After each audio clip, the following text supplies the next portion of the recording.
High, ছাদ বাগান বৃক্ষসাথীতে আমি চন্দন আপনাদের সাথে আরও একবার এবং আজকের ভিডিওতে আমি দেখাচ্ছি যে যারা বাগানে জবা গাছ লাগান তারা একটি অতি অবশ্যই এই গাছটি লাগিয়ে ফেলুন।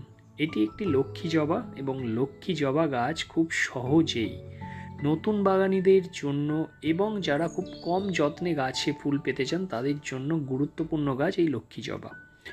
লক্ষ্মী জবার কীভাবে পরিচর্যা করব তা আমি সংক্ষেপে বলছি। প্রথমত, যে কোনো গাছ কিনে আনার পর তার পরিবেশের সঙ্গে অ্যাডজাস্ট করার জন্য 5-6 দিন রাখুন।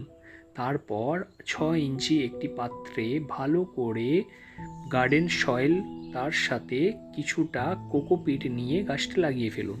এরপর বেশি কিছু যত্ন দরকার নেই। সপ্তাহে একবার খাবার দিতে হবে না, কারণ বর্ষাকাল। মাসে একবার খাবার দিন এবং সাবফাঙ্গিসাইড অবশ্যই স্প্রে করতে থাকুন। আর তার সাথে সাথে কীটনাশক একটু দিলেই সুন্দর